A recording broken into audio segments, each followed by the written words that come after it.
Vamos ao nosso terceiro momento do casamento cristão, de um pensamento que estamos desenvolvendo, porque nos interessa, com isso, agradar ao nosso Deus, nos trazer maior comunhão com o Pai. Lembrando da premissa, e se o objetivo de Deus para o casamento, mais do que nos fazer felizes, for nos tornar santos, separados por Deus. E esse terceiro capítulo nós vamos pensar em aprendendo a amar. Von Goethe escreveu: se você trata um homem como ele é, ele permanecerá como é. No entanto, se você o trata como se fosse o que deveria e poderia ser, ele se tornará um homem maior e melhor. Como o casamento nos ensina a amar, o casamento pode ser aquela academia, como existe a academia de ginástica, onde a nossa capacidade de desenvolver musculatura pode, neste caso, ser uma capacidade de experimentar e expressar o amor de Deus, sendo fortalecida e mais tarde desenvolvida. Muitas vezes ela está muito amortecida em nós. Precisamos perceber que esse é um fator importante do casamento. Então ele se desenvolverá pela própria graça de Deus. O crente sabe que tudo vem pela graça de Deus. Catherine Anne Porter escreve: o amor precisa ser aprendido, e aprendido repetidamente. Isso não tem fim.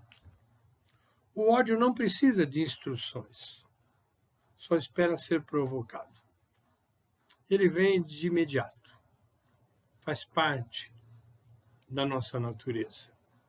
No entanto, o amor é algo a ser aprendido, a ser especializado.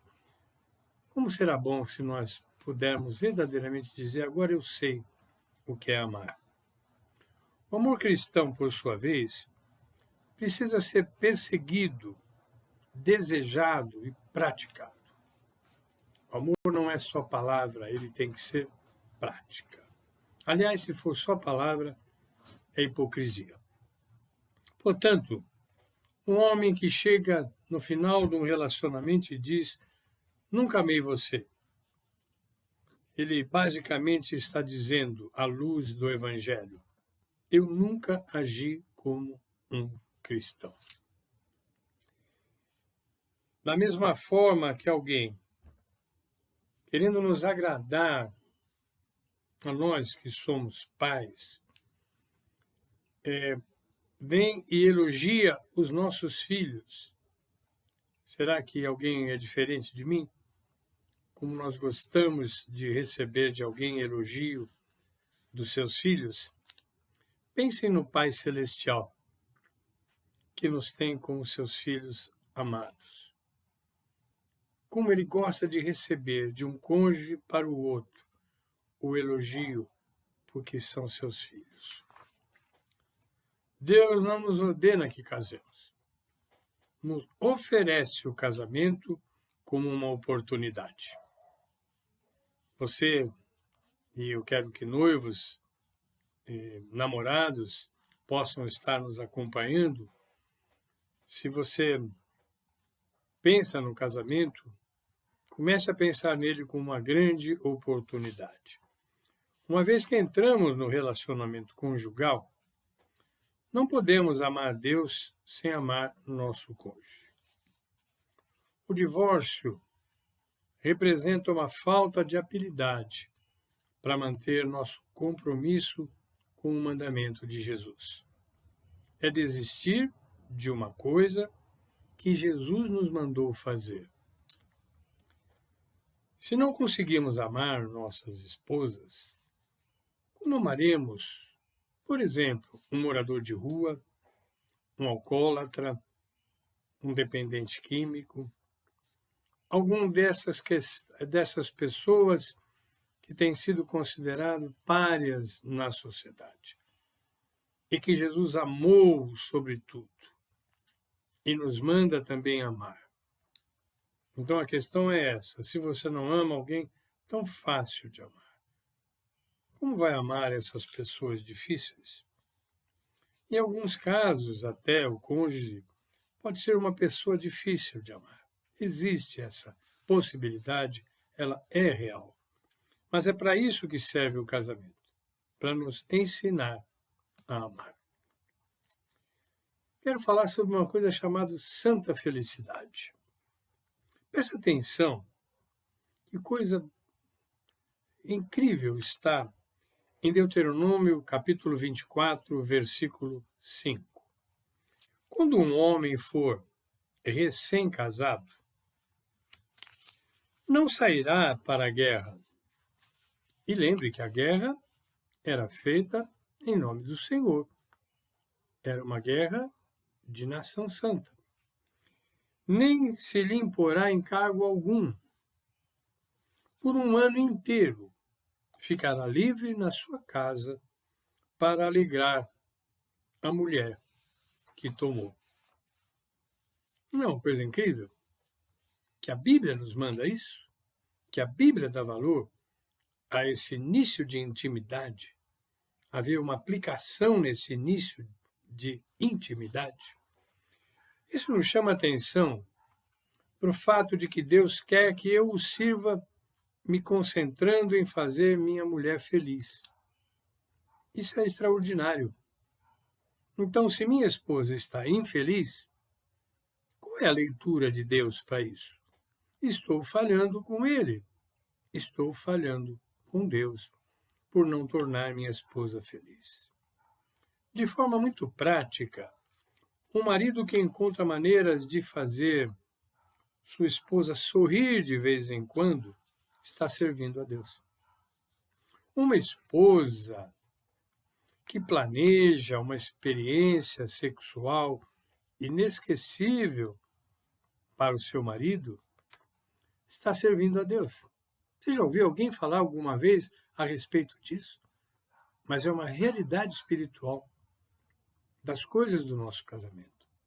Um marido que faz sacrifícios para que sua esposa tenha os momentos de lazer, de descanso, de que precisa, está servindo a Deus.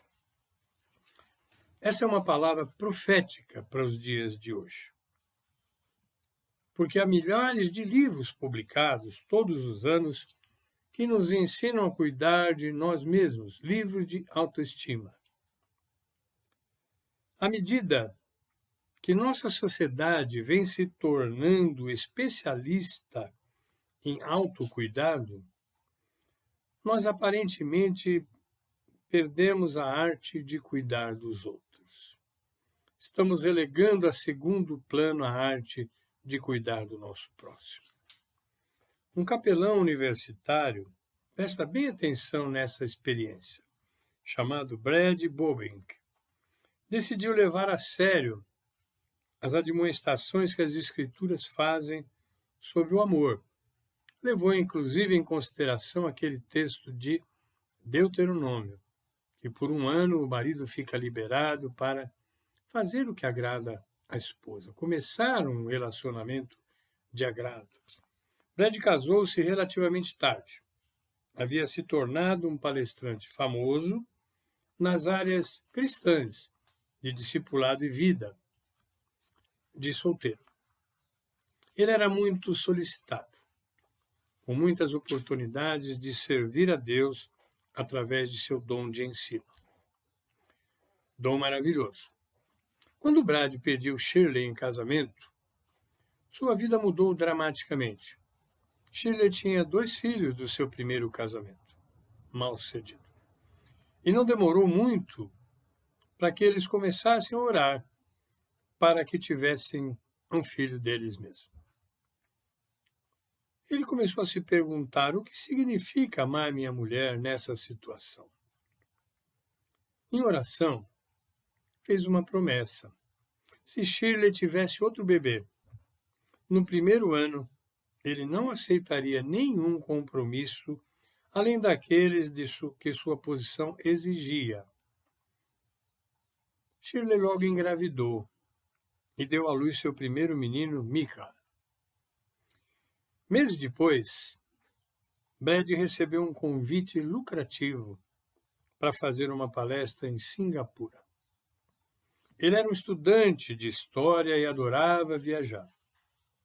A chance de ir para o Extremo Oriente era uma oportunidade única em sua vida. E ele poderia ensinar cristãos de outra cultura. Muitas motivações importantes. Todo animado, contou a Shirley a grande oportunidade que teria. Mas no meio da conversa, quando ele estava ainda explicando o convite recebido, a importância do convite que recebera, lembrou-se da promessa que tinha feito e disse em voz alta: "Não posso ir." Shirley tentou liberá-lo da sua promessa. Disse a ele: "Amor, eu vou ficar bem. Não vai fazer diferença. É um tempo passageiro. Você deve aceitar."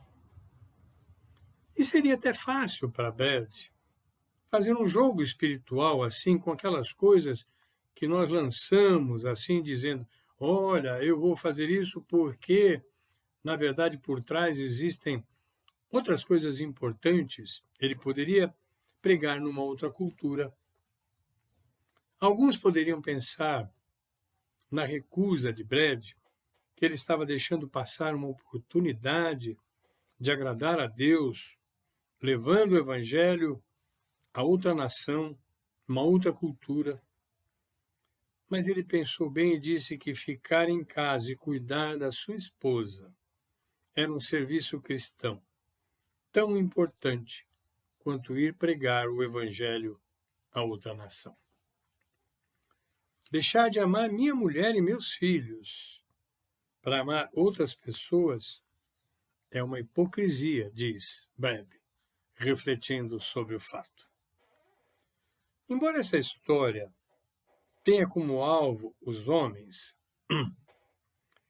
creio que o mesmo princípio é verdadeiro para as mulheres. Creio que Brad se encaixa facilmente dentro de um padrão de homem fácil de ser amado pela sua esposa. Mas como as mulheres demonstrarão também seu amor, ainda que diante de um marido difícil? Para um marido que se diz como esse, fácil, amoroso, é fácil de servir. Mas como fazer isso para um marido que não seja tão assim amoroso? Esse homem terrivelmente difícil de amar pode ser seu caminho para aprender a amar a Deus. Esse é um princípio que eu trago desse estudo como central para você guardar, porque é assim que Deus nos testa. Para encerrar, quero trazer algo que serve para todos os cônjuges. Uma indagação, para que cada cônjuge possa pensar de si mesmo, não do outro. Nós gostamos muito de pensar a respeito do outro e temos dificuldade de pensar de nós mesmos. Então a questão é essa. Se você puder fazer uma pergunta, ou esta pergunta, com integridade, responda para você mesmo. Como você pode amar a Deus? Ele é espírito.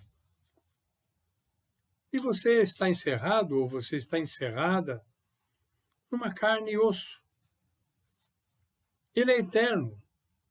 Nós somos presos a um tempo. Temos exigências voltadas para um tempo presente, exíguo muitas vezes. Ele é santo, perfeito, inabalável. sem pecado. E nós, você assim como eu, estamos afundados no pecado. Porque o pecado sempre procura se levantar nas nossas vidas. Há uma distância muito menor para um homem amar uma mulher, ou para uma mulher amar um homem, o seu marido, do que para nós amarmos a Deus. Porque muitas das vezes não compreendemos de que maneira podemos expressar nosso amor a Deus. Sabemos, às vezes, na palavra, que é a coisa mais importante, intelectualmente, que é uma coisa muito importante, mas viver assim na prática é algo diferente.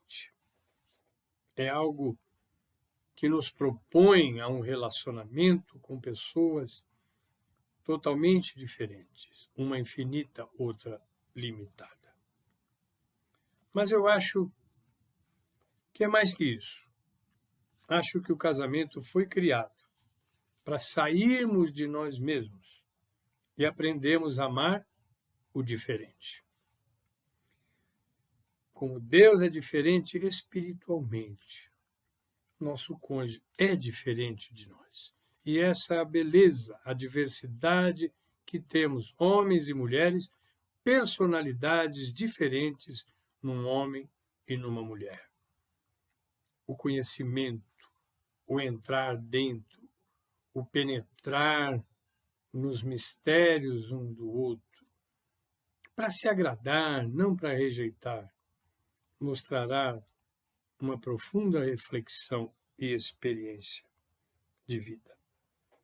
Colocados nesta situação, a situação mais próxima que possamos imaginar entre humanos, vivendo lado a lado, dormindo no mesmo quarto e até de vez em quando compartilhando nossos corpos um com o outro, somos forçados a respeitar e a apreciar alguém que é radicalmente diferente de nós.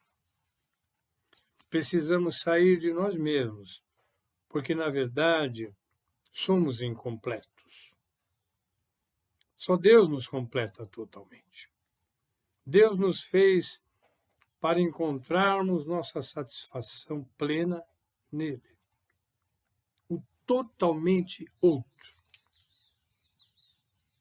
Olha só o que eu estou dizendo, porque se o nosso cônjuge é diferente, ele é outro diferente de nós, imaginem quão totalmente outro é Deus, na sua forma de pensar, de agir, de ter domínio sobre as coisas que nós não temos, na maioria das vezes, domínio. O casamento nos mostra que não somos tudo o que existe.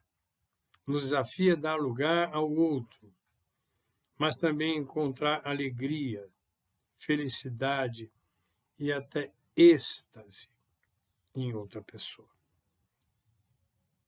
Essa talvez possa ser uma das coisas mais espirituais que você pode fazer. E eu quero completar apenas dizendo como isso pode nos aperfeiçoar nos demais relacionamentos. Deus nos fez relacionais. Nossa grande alegria, nosso êxtase está em podermos nos situar na vida familiar, na igreja, na sociedade em geral, como uma pessoa que encontrará a distinção das outras, dizendo, poxa, aí está uma pessoa amorosa, amigável, altruísta, que se interessa por mim, que se interessa por todos em redor. A sociedade não está mais acostumada a ver pessoas que se interessam pelas demais. E nós podemos demonstrar isso no nosso casamento. Eu conheço alguns. Um dia ainda quero falar a respeito de casais que eu admiro sobremaneira, dos seus relacionamentos com filhos tão bonitos, tão lindos, uma mostra tão suave de Deus, que me convence que realmente o casamento nos ensina a amar. Até o nosso próximo encontro.